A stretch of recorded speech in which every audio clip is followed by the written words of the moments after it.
Hi everyone. Hi. I think we've just gone live. So welcome to your accommodation talk as part of today's Digital Open Day. So my name's Heather. I'm the Residence Life Manager. So I look after our students in Halsey residences, and my teams look after you right the way through from your application for accommodation, right the way through to your time living in halls, your reception team, your Residence Life team, which I'll speak a little bit about later, and sort of any sort of issues or concerns that you've got whilst you're living with us, as well as some well-being. So I'm going to run through all of that. I have got a presentation which I'll share with you in a second. Please do ask questions. Please pop those into the chat. We will have plenty of time at the end to answer as many questions as we can do. And then I'm hoping that what will happen to any unanswered questions is that I can come back to you later on this week, next week, with answers for those. So, okay, let me try and share my presentation. So just give me a couple of minutes while that, or a couple of seconds while that clicks into place. Okay, so I hope you can all see that. So accommodation and res life. So what I'm going to try and get across today is that our accommodation is more than just a bedroom. So it's your home away from home, and we're going to try and make it into your home for you. Okay, so I don't know whether you've had a look at any of our websites yet, but our accommodation that we have available is split into two different locations, and they are quite different. So the first one I wanted to talk about was our village accommodation. So this is a separate site about 2-3 miles from campus, and it is set in a residential area of Leicester. So it is a very green community feel accommodation location. So we've got about 1,800 beds over at this site, so it is a key site for us. Because of the green atmosphere and the open spaces that we've got, it's a very popular place with our first year students. We find that the community feel, being able to get out and about in the gardens, we've got an amazing botanical gardens on site as well, just supports that moving away from home for year one. We're able to do an awful lot of different activities in the village. So our Res Life programme runs there throughout the year. And because of the open spaces that we've got, we're able to do a lot of our festivals, bouncy castle events, all that sort of stuff we can do on our village site. So within the village, there are 5 different areas of accommodation, and we've got specific names for those. So when you're looking through our web pages, you'll see references to John Foster, Digby, Beaumont, Gilbert Murray, and Stamford. Now, please, as I go through this presentation, don't worry too much about remembering everything. We have got a website with all of this information on. We've got loads of pictures and 360 tours, and I'll show you some of that in just a moment as we go through. So please don't worry about remembering everything. Okay. So at the village, we've got lots of different room types. We've got everything really from sort of more tower block feel accommodation, which you can see in the picture here, right the way through to some old manor houses, which have got some lovely, really big bedrooms in them. We've got some twin bedrooms in some of these large rooms. We've got en suites, we've got shared bedroom facilities, we've got some flats. So it really does give you an amazing option to live out in a village. So over Oadby, which is where our village is, we've also got our very own sports centre. So really, once you're in the village accommodation, there's not much you need to go anywhere else for, apart from your sort of daytime campus activities.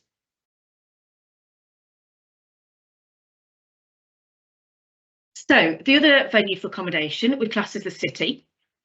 So this accommodation is pretty much 10 minutes from campus. It's virtually on campus, really. It's obviously very convenient for campus. It's also closer to the city centre and a lot of the facilities that you'll find in the city centre.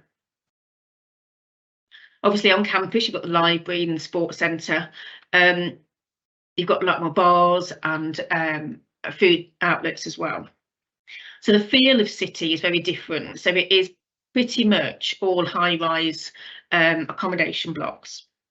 So there's less option for us here to run some of our wider res life activities that we do.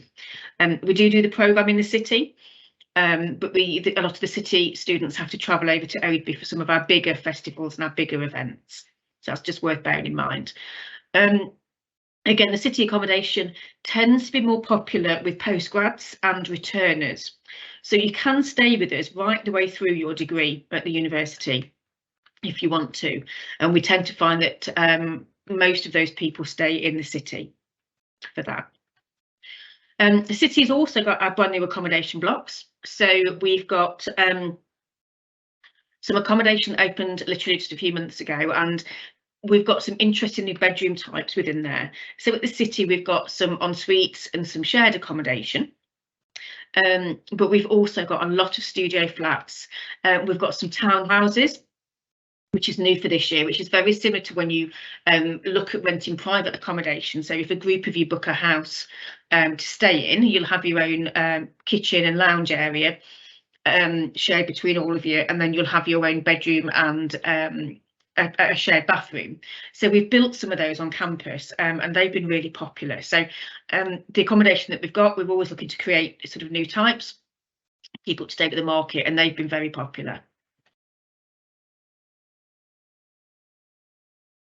So I'm getting around then. So for those students who are over Oadby, we put on a free shuttle bus service which runs during term time. That runs from sort of 7 in the morning till about 9, 10 o'clock at night during the week. That bus service is available to any student at the university. As part of the cost of living crisis, that has been opened up to all students. So in particular, those students over at city accommodation, if they want to travel to Oadby for some of our activities, they can just jump onto this bus and it will take them over. So we do offer parking permits on campus. We don't have many spaces, so the permits are limited, and we ask for a £50 contribution towards that parking for the year. Students are obviously encouraged not to bring the cars if at all possible, but if you do have to bring your car for accessibility reasons, then we do give you that parking for free. We've also got loads of bike shelters dotted all over our accommodation, so both sides. So if you do want to bike to and from campus, that's a great option for you. From Oadby over to campus, there are cycle routes all the way, and it takes in the Victoria Park, which is close by to us. So that is quite a nice bike route there.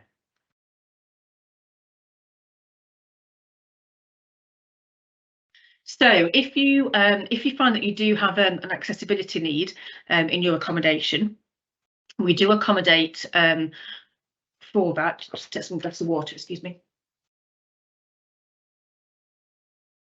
So what we advise is if you think you're going to need an accessible room for any reason, that you let us know on your application, but that you also let the accessibility service know prior to coming into accommodation. And then what that will do will enable us to talk to the accessibility team about what you need and make sure that it's put into place before you get into your bedroom, and make sure that we do give you the most correct, suitable bedroom for what you need. We do have some adapted rooms on both sites. They're standard adapted rooms, but what we can do, if there is something specific that you need, we can either make those adaptations for you, or we can support purchasing and acquiring some equipment if that's needed.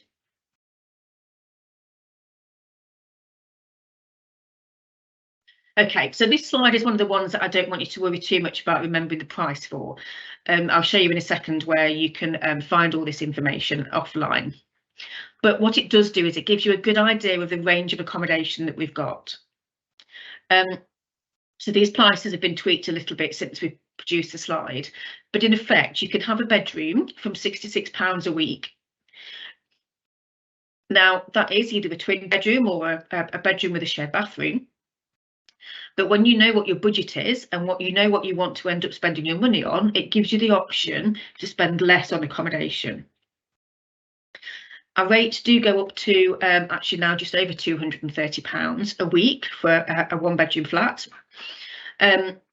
And then we've got all the different options in between. So I'm hoping when you know what your budget is and you know what you want to spend that budget on, you've got some options here to have a look at different accommodation types for you. Now, obviously, you're going to want to think about whether you want en suite or not, whether you want to be with a wash basin in your room, or whether you're looking at the new townhouses. But hopefully this gives you an idea.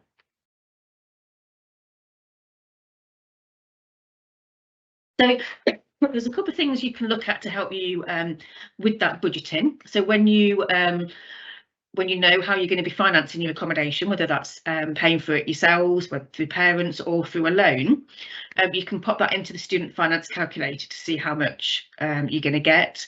And there's some budgeting advice as well on there. If you do think that you might have any financial worries, then please do contact the financial support team and let them know that we've got lots of different payment plans available. So that shouldn't be an obstacle to you booking your accommodation. So please do make use of that option. So when you come to booking your room, there's a few things to remember. Now, again, when you go into our accommodation portal, it will explain a lot of this information. So again, you don't have to remember all of it. So as you've seen, we offer lots of different accommodation types. So your room will all have a standard setup in it, regardless of the accommodation type that you've got. So they will all have a bed, wardrobe, desk, chair, Wi-Fi. But after that, you can then choose your most favourite 6 types of accommodation. So you'll be looking to decide on whether you want to go en suite or shared bathroom types, which location you want to be in. And also you can specify whether you want to be in a single gender flat or not.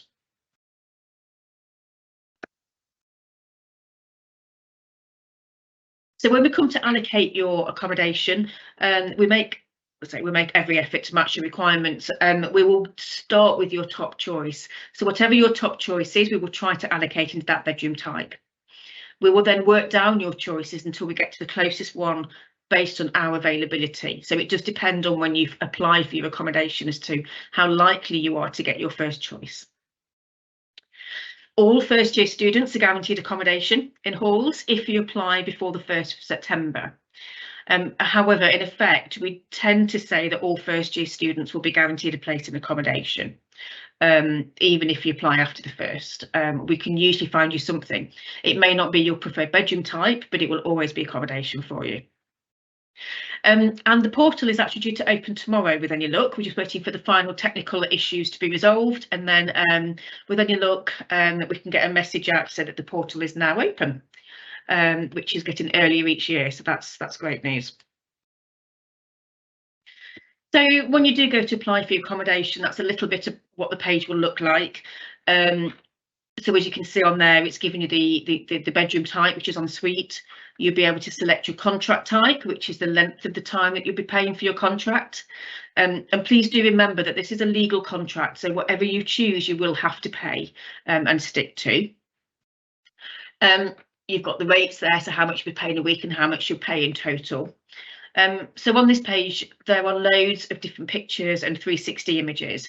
So if you haven't managed to get to a physical open day, or if you want to double check what you've seen, then do go on here and have a look around, because it'll give you the most information that you can get hold of.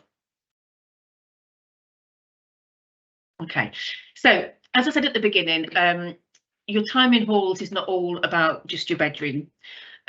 We want to provide an enriched time while you're at university. So we have a Residence Life programme which we provide for you. So we have around 50-60 residential advisors that work with us, and they do several things for you. And one of those things is that they put on a free event schedule across both sites. So I'll show you that calendar in a second. We do this because we want you to be able to build a community within halls and residences. We want to make sure that you find friends. We want to make sure that you've got a chance to come out and share some concerns, if you have any, in a non-confrontational way. So I do encourage as many people to access that as possible. So the December calendar has been launched. I know you probably can't put too much detail of that at the minute, but it gives you an idea. So actually we've got something going on every single night in both the village and the city. And that also runs over the Christmas holidays. So even if you choose to stay with us during the holidays, you'll find that there's something that you can come and do with our residential advisors during there. And this month, our big free event is the Winter Ball. So we've got about 200 people coming to our winter extravaganza, where we've got some fire eaters and stilt walkers and free food and drink. Most of our events, to be fair, have free food and drink at them because it's the best way to get students to engage. And so yes, we do quite a lot of events. I think we've also been to the Christmas market at Birmingham. We did Halloween at Alton Towers. We do some London trips. So it's quite a range programme there. This is just helps you see a little better. So this is the programme from November with all the things that we did on there. So I think you can see we did some salsa dancing. We taught students to cook. We had the Birmingham market. The cultural food night's been really popular, and last night it was soul food, I think, last night. And there was loads of people came to that, and it's a great way to mix with other people in halls and learn a little bit about a different culture, try some different foods, and chat to the RAs at the same time. So we always do a welcome party, and we do it on a Saturday night at the start of term, which then means that on the Sunday night you can go to the O2 Freshers Ball, just to make sure that you're not missing out on both. You can go to both if you want to, and again across both sides. And Oadby Fest is our Bouncy Castle Festival. Again, free food and drink. There was some DJs, there was some gigging. Really well attended event there. Oh, sorry. Okay, so the other thing that our Residence Life team do is provide you with support. So all of our team are students. Most of them have stayed in halls of residences as well. So actually they do understand better what it's like to be a student and what concerns you may have, probably better than some of our staff do. So they're all trained. They go through a 2-week induction period where they learn really where to signpost you for support. So they have some mental health first aid training. They're briefed by all of our welfare teams, wellbeing teams, accessibility, really to understand some of the challenges that you might be going through and which teams can then provide the support that you need. So please do make use of them. Do come and talk to them. So whilst they're not trained counsellors or therapists, they can guide you and support you in whatever you need. They're around every evening during the week from 5 till 10, and then they're around during the daytime as well at weekends. So yeah, please do make use of them. They're an amazing group of people, and really our accommodation wouldn't run without them very well, because they're the ones that do come out and support you the most.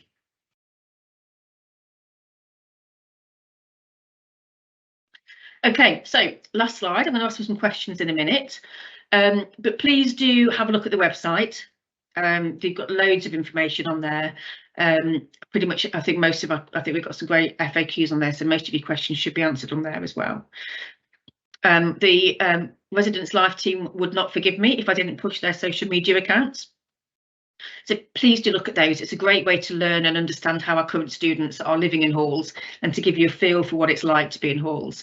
Yeah, so I'll be checking later to see how many people have looked at that, but please do have a look. And I think that's it for the slides. I'm going to stop sharing now, and then we are going to get some questions asked of us, hopefully. Thanks, Heather. Can you hear me? I can. Thank you, Chris. Yeah. Right, we've had one question so far, and someone is asking, on what basis are parking permits allocated? They are allocated on a first come first served basis. So if you are choosing as a first year to stay in the village, we have more spaces available in the village. So if you want to bring a car in your first year, it may be a priority for you to do that. So you would choose the village as your option. We've got hundreds of spaces there. In the city, again, by nature of being in the city, and in a sort of inner city, we've only got 30 spaces available. So first come, first serve. Once they're gone, then unfortunately we can't allow you to bring your car unless it's for a medical reason. Thank you. That's pretty clear. Thank you, Heather. We don't have any more questions at the moment. If anyone would like to put some in the chat. What I'd be interested to know, Heather, is where after the chat today, where I could find out about prices for the accommodation, because that's what I'd want to know. Where can I find them? Yeah, so if you go onto our accommodation website, all the prices are listed on there. So you can have a look through all the different bedroom types and it will tell you what the cost per week is for those. If you want to be more specific, you can go through the website, you can choose your pathway. You can drill down to the bedroom, so it will tell you your overall cost as well as your weekly cost for that specific bedroom type. But on the website, it does give you an idea. So it will say Freeman's ranges from £135 to 240. But then you can drill down further to find some specifics in there. Brilliant. We've got some more questions that have just come in. So the first one is it possible to negotiate the accommodation contract after it's already signed? So the legal answer to that is no. So your accommodation contract is an accommodation contract, the same as you would take with a private provider. So no, you cannot. The only time we do release people from contract is if they withdraw from the university. So if you choose to withdraw completely, then we will release you from your contract. We do work with the welfare team as well. So if there is a particular issue why you can't be in halls, then we do consider that as a reason to release from contract. But I mean, in theory and in general, no. Just to clarify on that. Check. Yeah, just to clarify on that. So we've started to offer some term 1 contracts only. So if you felt for any reason that you weren't sure whether you were going to be able to live in halls okay, or you weren't sure what's going to happen in January because you might have some family stuff going off that you're not sure what's going to happen, then excuse me, you can just go for term 1 contract only. My only thing about that would be to remember then, if you do want to stay, to quickly book a term semester 2 contract, just to make sure that you can stay in the same room. So it's there for flexibility, but yeah, just be prepared that you might need to do a bit of extra work to stay for the rest of the year. Brilliant, thanks, Heather. So on to the next question then. Someone has asked, and I think I know the answer to this, how many people tend to live in the accommodation? So I assume it varies from site to site and building to building. Yeah, so if you're talking about how many people in each accommodation block, it does depend. So as I say, we have some studio flats that are just one person. The largest accommodation block we've got at the moment, I think, is 12, and they're in our townhouses. So on the ground floor of those, you've got your kitchen and common room, and then we've got 3 floors of 4 bedrooms going up, and so they all share that space. But on average, it's around 4 or 5 people per block, per flat.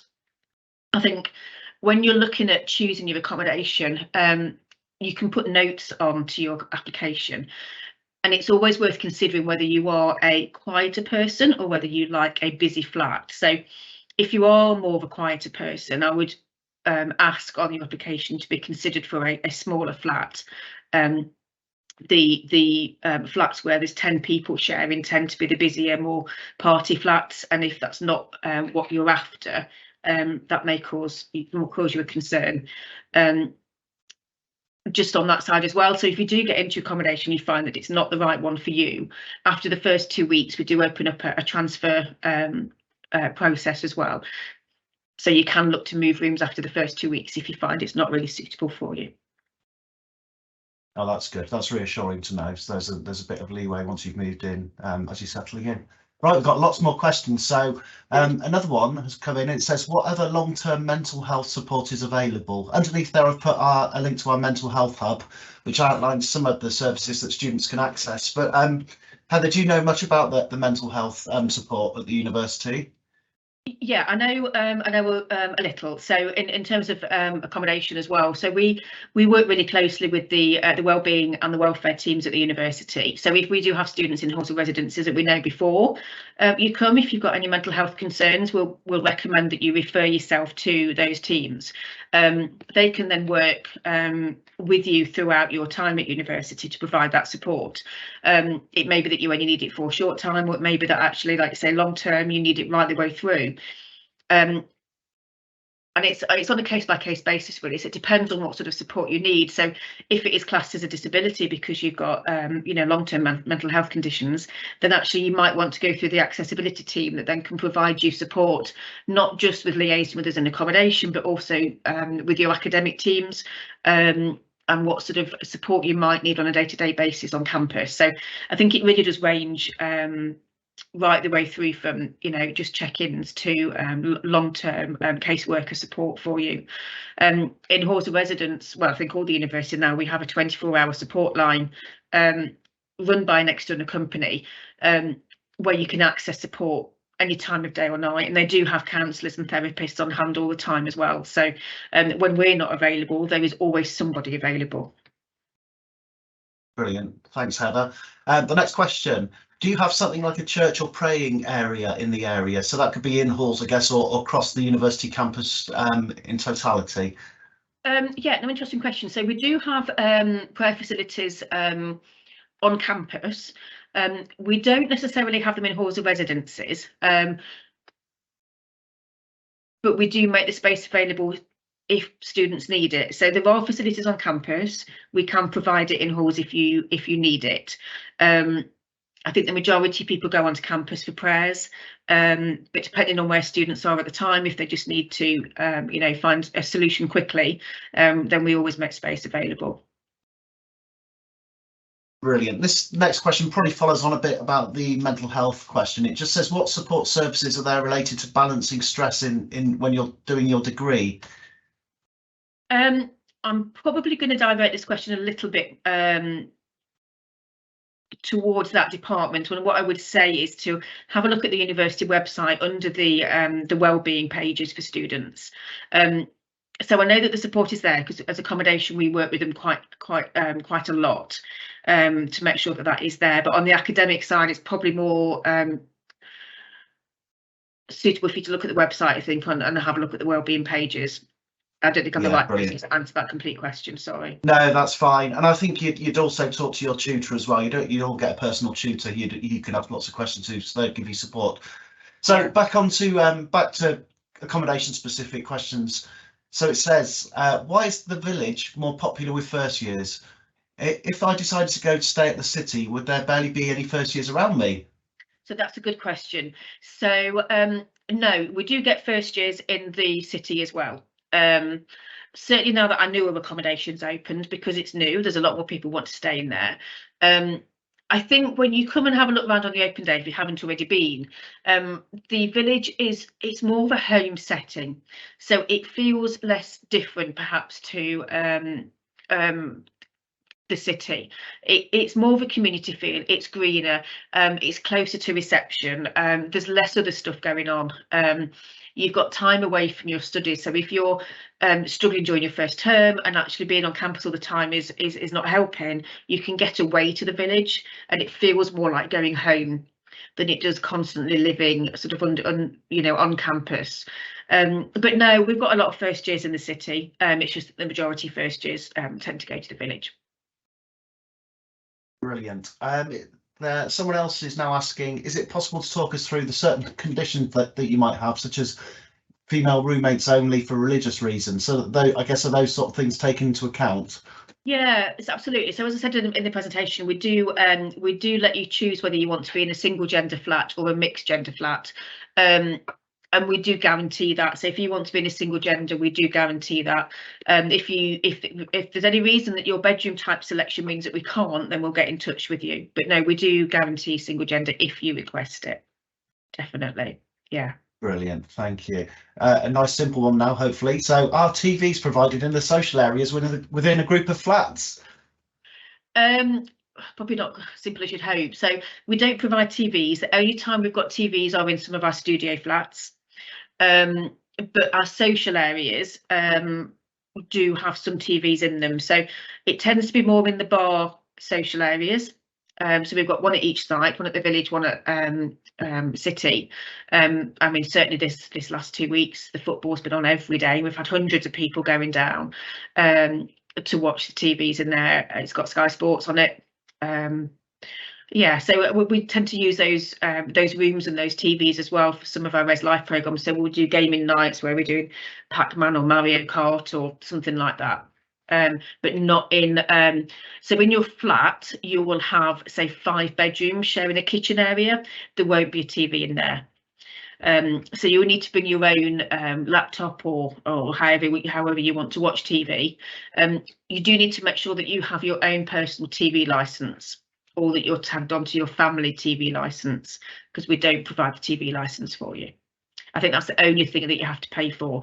So everything else in the flat is included, such as, you know, heating, lighting, electricity, Wi-Fi, council, you know, taxes, all of that. The only thing we ask you to pay for is your TV license. That is a good point, actually, about all bills being covered, because obviously at the moment energy costs are going through the roof. So if you're in private rented accommodation, you're probably going to be paying a little bit more for bills, and whereas here bills are covered in the cost. So that's a really good point there, Heather. Right. Definitely. So next question: is all accommodation self-catered? Yes, it is. That's nice and easy. Yeah. And obviously there are outlets at campus and in the community where you can shop and you can. That's right.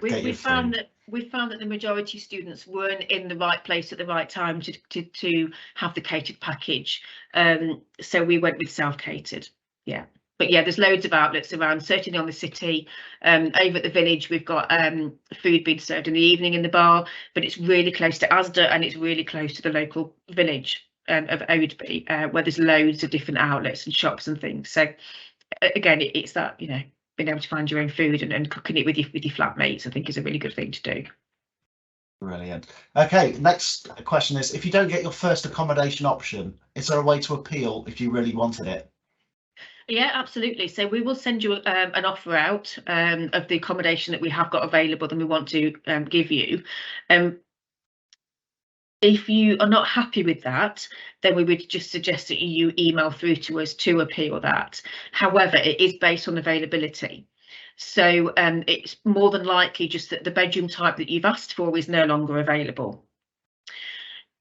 Now, the way that we work it is we allocate based on when the application was made. So when it comes to results day in August, we look at those that applied for accommodation first and we allocate them first. So they're more likely to get their first choice of accommodation. So my advice really would be, as soon as you've made Leicester your firm choice, if you're going to, is to apply for accommodation at that time, because that's giving you a stronger chance to get your first choice. I would also recommend always putting down your first choice, even if you're absolutely sure there's going to be none available, because you never know. At that point in time, when we come to allocate your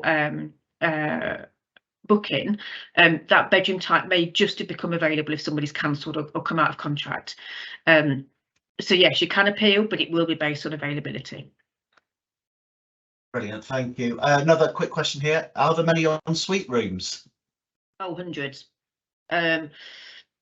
You test my knowledge. So there's probably something like about 1,800, 2,000 ensuite bedrooms that we've got. Yeah, but that does then mean that half of our accommodation isn't ensuite. And again, if you're looking at appealing your accommodation option, once those ensuites are gone, we've only got the shared accommodation left to allocate. So it may just be a case of that. Brilliant, thanks, Heather. We've still got lots of questions here, so we're coming up to our last 10-11 minutes now, so I think we'll fit them all in quite easily. Someone has asked if oh sorry, let me scroll up. It's all moved up. So someone's just asked if mental health services at the uni free, or do you have to pay? I think they're free, aren't they, Heather? Just a quick confirmation. Yeah, they're free. Yeah. Brilliant. And on to the next one. Can we have someone live with us who is not doing the degree if we pay for 2 people? So it would depend on why that other person was with you. So we don't have any family accommodation. So if they are you know, your partner, spouse, family, friends, then no, we don't have family accommodation, and we only provide accommodation for students. Now, if you have a carer, or if there's a medical reason for that, that is something we can look into, but we'll need to have a bit of an in-depth conversation with you about why. You can have visitors throughout your stay, so you can have someone come and stay in halls with you for 2 nights, really, maximum. And that is obviously because you've got other people in your flat with you and you need to be respectful of them. But the university does have a number of options for visitors. So we have a hotel, so your friends and family can come and stay in the hotel for as long as they want. And we do have some guest beds in halls and residences as well for certain cases. So again, a bit of a complicated answer, but no, we provide accommodation for students, but we do have some commercial accommodation available for visitors. Brilliant. Next question, Heather, is how many people are in each accommodation? So I guess that you're talking single rooms, aren't you? I mean, do we have double rooms? Oh, I see what you mean. So yeah, the majority of our bedrooms are single occupancy. We've got about 20 twin bedrooms, where there'll be 2 people in there. But depending on what the question is, we actually have about just short of 2,000 beds on each site. So we've got about 2,000, short of 2,000 at OB and the same at City. So single occupancy and then fairly split across the sites. Brilliant, thank you. Oh, and when you have the flats where you have people sharing the same kitchen, how many bedrooms would you normally have roughly? So it varies from I think our smallest is 4 and our largest is 12 sharing a kitchen. Brilliant. You know your stuff, Heather. Right, next question. Will people you share accommodation with be the same age? Generally, yes. What we do is we allocate by year of intake. So we will put first years with first years. The only time we don't put first years with first years is if that is a mature student first year, which we will put with other first year mature students. We will then put all returners together, so people who are in year 2, 3, 4, and then we will try and put postgraduates together. So we try and put first years with first years. But whether that first year is 18, 19, 20 does sometimes vary. Brilliant, thank you. Someone's asked again if bills are included in the price. Yes, they are. We covered that a little bit earlier. The only thing you'd have to pay for is a TV licence if you've got a telly. Right, next question. What happens if you and your family members are unable to pay for accommodation? Would that mean you won't be able to live in uni, or do we get support with payments? So that is one of the things when I talked earlier about contacting the 2 departments, so mainly finance, so contact fees and income, and explain what your concerns are. They will then signpost you to the right support for that. So please don't think that you can't come to accommodation. Talk it through, be as honest as you can with the finance team. Let them know what your issues are. They will then be able to best support you in finding accommodation, and they will also support you in having those conversations with us about what we can do to support. Brilliant, thank you. Just scrolling through. Someone's asked if we'll get a recording of this meeting for us to rewatch. Yes, you will. That will be in the new year. It will go live on YouTube. So keep an eye out for that on the YouTube channel. Someone's asked, do you get on-campus jobs or do we need to do it ourselves? So I'm not sure what that means, but we do have an employment agency on campus where you can get part-time jobs and full-time jobs. So I mean, we employ, as I say, we've got residential advisors and we employ those, and it can be up to 80 a year residential advisors. That's just in our team. So and they're all students. So yeah, between that, ambassadors, catering always are after staff. So there's always loads of options for students, definitely. Brilliant. Now this is a good one. Do you have to wait until a confirmation before applying for accommodation? So confirmation of your place. No, so once you've chosen Leicester as your firm option, as your first firm option, then you can apply for accommodation. Please don't wait. As soon as you're able to apply for accommodation, then do it. Brilliant, brilliant. Okay, so someone has asked, sorry, just going back down. Can you bring pets? Pets, no. If you have a need for a support animal, then again, that would be through the accessibility team that would confirm that that is something that you do need, and then we would work with them to accommodate that. So assistance dogs, we have a number of students who've got some emotional support animals with them. So pets, no, but emotional support, yes. Brilliant. Okay, someone said they have an unconditional offer as they've already completed their A levels. From what date can they apply for their accommodation? So as soon as the portal goes live tomorrow, you can apply tomorrow. So if it's tomorrow. Unconditional, you can apply tomorrow. We will hopefully be able to allocate you a bedroom before Christmas. And if you want to accept your contract, then you can be confirmed and, you know, contracted with us as soon as possible. Brilliant. Similar question, but I think it's important we ask all of these just because people ask them in a slightly different way. So they say, if you haven't received an offer for a place on a course yet, can you still apply for accommodation, or do you have to wait until confirmation that you have a place? I think that's a technicality that I don't know the answer on. I'm going to say you've got to wait for a conditional offer to be given to you. Brilliant. But yeah, I might need to clarify that when I come back to you. That's fine. Right, we're coming to our last 4 minutes. Someone said thank you. That's nice. Thank you. So we've still got some more, so stay here, everyone. Okay, so are there any peer guides which will check in that we settle in or are able to resolve any issues? So are there people on site who can help? Yeah, so that's your residential advisors. So that is their job really, is to make sure that students in halls are doing okay and raise any concerns if they're not.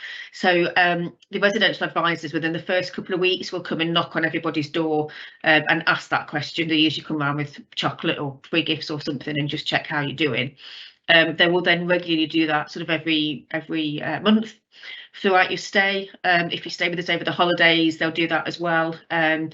Because obviously there's a bit of a concern about isolation and people feeling lonely over the holidays, so they tend to come out and do that. So yeah, that's your residential advisors for that. Part of their job is to make sure that they're the eyes and ears of the student community in halls and make sure that any of that information or concerns or anything that they feel is not quite right with the student comes back to us, and usually they're the first ones that find out. So yeah, definitely, yeah. Brilliant. They're a nice friendly bunch as well. So, and like you say, if they're bringing chocolate, then answer your door.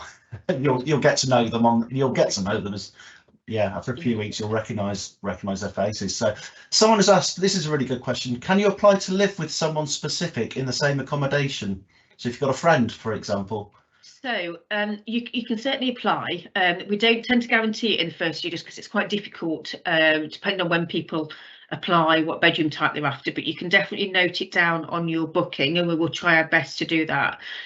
We need to make sure that both of you put the same note down. So it's usually good if you can, you and your friend can agree what statement you're going to use so that it matches up. Because obviously what we don't want to do is have tension in halls, and actually if you're asking to stay with somebody but they are perhaps hoping to get a little bit of separation or whatever, then we do accommodate that. So just make sure both of you put that down and we'll do our absolute best to make sure that we accommodate you together. Brilliant, thanks Heather. So we're just coming up to the final minutes, so a couple of quick ones. Can I cancel my accommodation application if I choose not to go to the uni? Yes or no? Yes. If it's before you arrive, yes. If it's after you've arrived and you're withdrawing from the university, still yes. Brilliant. And can you apply for accommodation if Leicester's your second choice? No. No. Not until you get to clearing. If you then change your mind at clearing, then you could apply. I see. And this is the final question. During the holidays, can you stay or do you have to leave the accommodation? You can choose to pay to stay. So it may not be in the same bedroom because we do have slightly different accommodation available during the summer, but you can definitely pay to stay. Yes. Right. Fantastic. That is everything. We're all done. So thank you very much, everyone, for joining us. Thanks to Heather, and you didn't lose your voice. As I said, this talk has been recorded, so you'll be able to watch it back in the new year on the university YouTube channel. So do look on there in the new year, after Christmas, after New Year, and then you will be able to relive all of this, but also have a look on our website for all the accommodation information there, and there's also contact details. So if you have any questions in the meantime, don't hesitate to look on the website, and there's a chat function on there, and someone will be there to answer your questions. Yeah. Brilliant. Thank you, everyone. Thanks, Heather. We're signing off now. Thanks for joining us all. Bye. All right, bye.